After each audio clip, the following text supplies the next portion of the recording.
আসসালামু আলাইকুম রহমতুল্লাহি ওবরকাতুহু। সম্মানিত দর্শক, বাংলাদেশে এখন রাজনৈতিক দলগুলোর অবস্থা কি?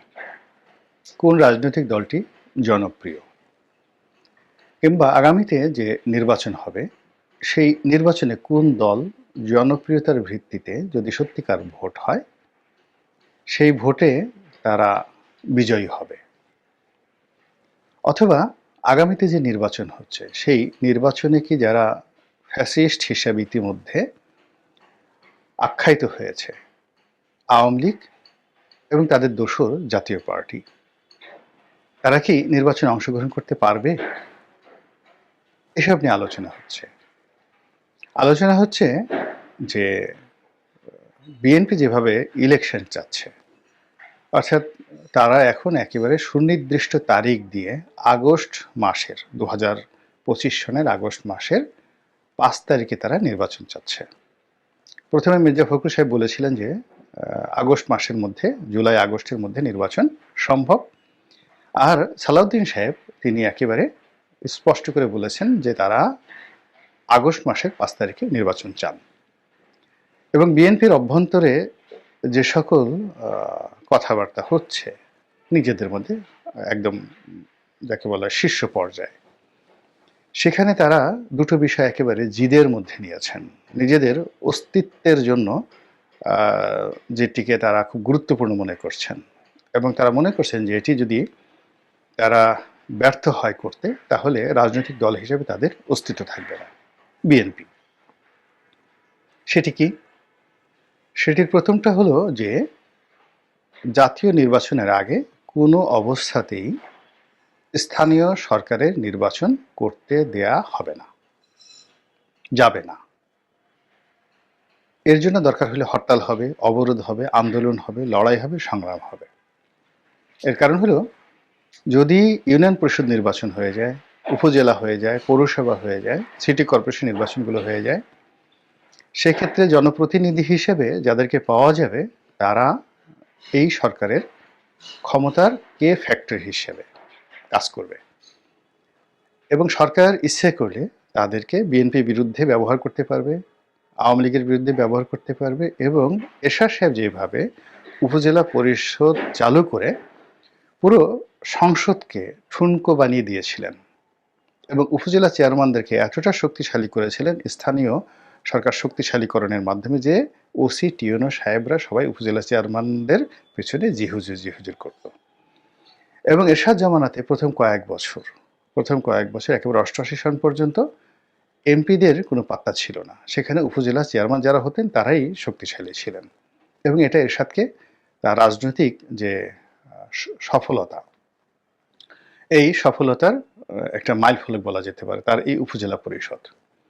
তো কাজেই এখন সরকার যখন প্রথমে এসেই সব স্থানীয় সরকারের নির্বাচনগুলো বন্ধ করেছেন, বাতিল করেছেন, আর খুব দ্রুত যখন এই নির্বাচনগুলো দিতে চাচ্ছে, এবং ইতিমধ্যে আপনারা যারা জানেন যে উপজেলা পরিষদ চেয়ারম্যানদের সংগঠন হয়েছে, ভাইস চেয়ারম্যানদের সংগঠন হয়েছে, পৌর মেয়রদের সংগঠন হয়েছে, কাউন্সিলরদের সংগঠন হয়েছে, এবং এরা দলে দলে বিভিন্ন গোয়েন্দা সংস্থা থেকে শুরু করে ছাত্র প্রতিনিধি তাদের সবার সঙ্গে নিয়মিত যোগাযোগ করছে, এবং তারা যে কোনো মূল্যে সরকারের সঙ্গে কোঅপারেশন করতে রাজি।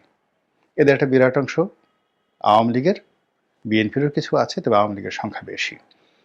তাদের প্রায় সবারই অর্থ আছে, টাকা আছে, জনসমর্থন আছে, এবং তাদেরকে যদি এই সরকার প্রোটোকল দিয়ে আবার নির্বাচন নিয়ে যে যুদ্ধ, সেই যুদ্ধে অবতীর্ণ করিয়ে ক্ষমতার চেয়ারে বসিয়ে দেয়, এবং তাদের মধ্যে যদি 50%ও পাশ করে আসে এবং বাকি 50% যদি বিএনপি জামাতের হয়, তবুও পুরো ইউনিটের উপর সরকারের কর্তৃত্ব থাকবে। এর কারণ হলো, এখনকার স্থানীয় সরকারের যে কাঠামো আছে সেখানে মন্ত্রণালয়ের একছত্র আধিপত্য। কাজেই মন্ত্রীকে খুশি করার জন্য এবং মন্ত্রণালয় থেকে বরাদ্দ পাওয়ার জন্য তারা সরকারের লাঠিয়াল বাহিনী হিসেবে সব কাজ করবে।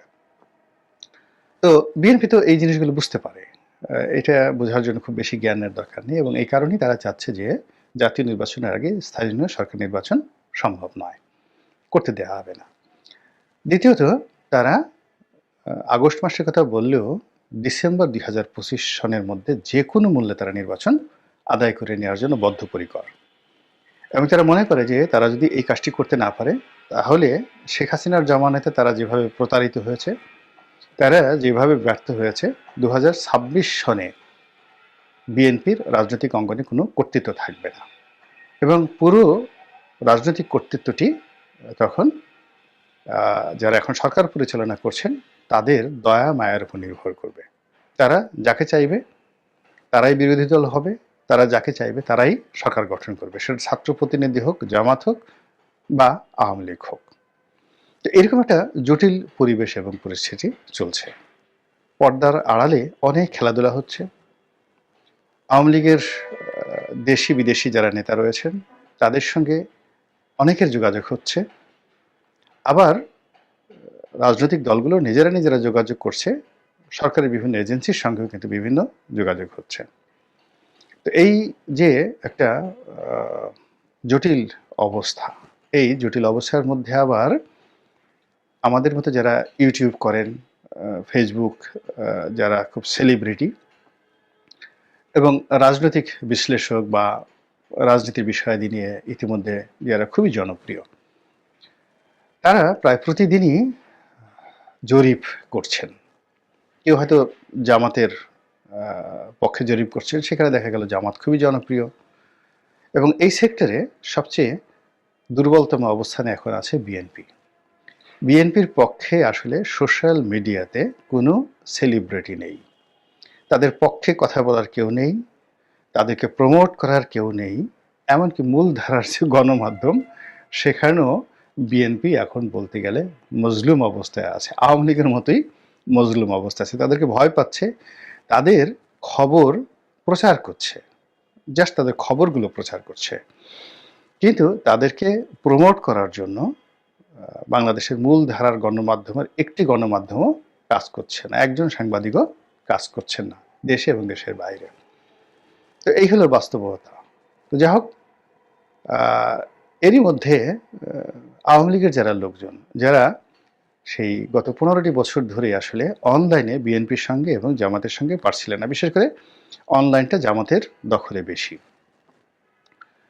তারা এই সময়টিতে ফিরে এসেছে জামাতের রূপ নিয়ে। অর্থাৎ এখন সেই 2009 থেকে 2025 পর্যন্ত বা 24 পর্যন্ত জামাত যতটা সক্রিয় ছিল অনলাইনে, আওয়ামী লীগের লোকজন এখন যে যার মতো করে অনলাইনে সক্রিয় হয়ে পড়ছে। অনেকে পালিয়ে আছেন দেশে, দেশের বাইরে, অনেকে প্রকাশ্যে আছেন, এবং তারা কখনো একটা ফেসবুক স্ট্যাটাস দিয়ে, কখনো কোনো একটা ভিডিওকে ভাইরাল করার জন্য হাজার হাজার ডলার তারা খরচ করছে, এবং প্রায় প্রতিদিনই একটার পর একটা গুজব বলেন, কাহিনী বলেন, নাটক বলেন, মানে পুরো জাতিকে বিভ্রান্ত করে ফেলছে। এবং অদ্ভুত অদ্ভুত সব যুক্তি, অদ্ভুত অদ্ভুত সব তথ্য এবং উপাত্ত সব কিছু দিয়ে বারবার শুধু আওয়ামী লীগের নাম, Awami League versus BNP, BNP versus Jamaat, এই বিষয়গুলো আপনার সামনে অটোমেটিক চলে আসছে। ইউটিউব খুলে দেখেন, তারপরে ফেসবুক খুলে দেখেন, লিঙ্কডইন খুলে দেখেন, বাইডু খুলে দেখেন, অন্যান্য যে সকল আরও টিকটক খুলে দেখেন, সেখানে নেগেটিভ হোক পজিটিভ হোক, যদি 10টি আপনার খবর থাকে, 10টির মধ্যে 8টি খবরের সঙ্গে আওয়ামী লীগ নামটি জড়িত, পক্ষে হোক বিপক্ষে হোক। ফলে আওয়ামী লীগকে ভোলানো যাচ্ছে না, এক। 2 নম্বরে এই যে জরিপগুলো হচ্ছে, সেই জরিপের যে ফলাফল, সেই ফলাফলটা দুর্ভাগ্যজনক হলেও সত্য যে আওয়ামী লীগের পক্ষে পুরো ফলাফল এরকমই সবার কাছে তুলে ধরা হচ্ছে। কিন্তু বাস্তবে বিষয়টা কি, বাস্তবে যে বিষয়টা কি, এটি আমরা এখনো মানে বুক ফুলিয়ে কিন্তু বলতে পারছি না। কয়েকদিন আগে যেভাবে বলতে পারতাম যে শতভাগ ইলেকশন হচ্ছে, 2 বছরের মধ্যে ইলেকশন হচ্ছে, কিন্তু এই জানুয়ারি মাসে এসে এখন সেই বিশ্বাসটা আর নেই যে ডিসেম্বরের মধ্যে নির্বাচন হবে বা 2026-এর জুনের মধ্যে নির্বাচন হবে। ডক্টর মোহাম্মদ ইউনূসের ঘোষণা মতো একটা একেবারে 100% কনফার্ম, এই কথা ডক্টর ইউনূস সাহেবও বলতে পারবেন না। এবং এখান থেকে আমাদের বেদনা শুরু, কষ্ট শুরু।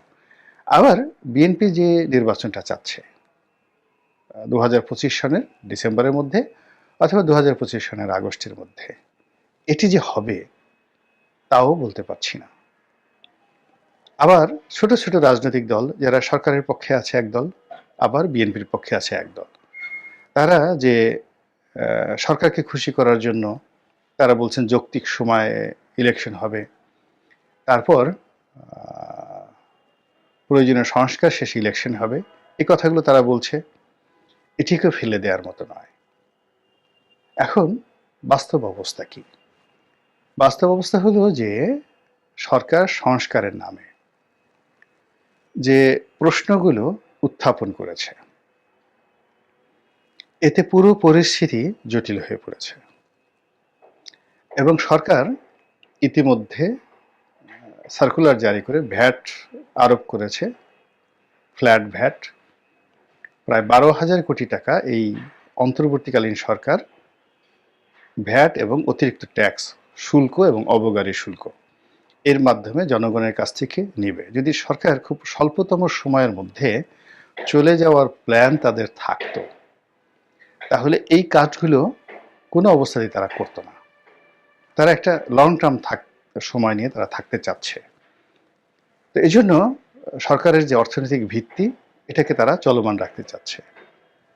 দ্বিতীয়ত, ব্যাংকিং সেক্টরে তারা কিন্তু ছাড় দিচ্ছে, এসএলএমের কোম্পানিগুলোকে ছাড় দিচ্ছে, অনেককে তারা ছাড় দিচ্ছে।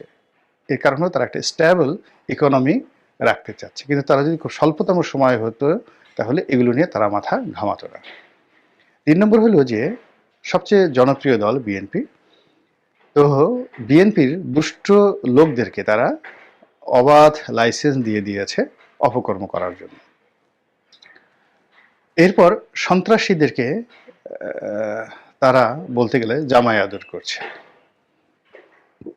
সন্ত্রাসীদের বিরুদ্ধে কোনো ব্যবস্থা নিচ্ছে না। এবং আপনাকে একটা ছোট উদাহরণ দিই, যেমন গত শুক্রবার আমি নামাজ পড়ে আসতেছিলাম, ধানমন্ডি 1 নম্বর সড়ক দিয়ে ঢাকা কলেজের দিকে আমি যাচ্ছিলাম। তো 1 নম্বর রাস্তাটা যেখানে শেষ হয়, ওর মোড়েই একটা পুলিশ বক্স আছে। আর ওই পুলিশ বক্সের ঠিক উল্টো দিকে হলো আড়ংয়ের একটা বিশাল শোরুম আছে। এবং ওই জায়গাটা প্রচণ্ড ব্যস্ত, রিক্সা দাঁড়ার সব সময় 24 আওয়ার্সের মধ্যে বেশিরভাগ সময় ব্যস্ত থাকে। তো এইরকম ব্যস্ত জায়গাতে আমি দেখলাম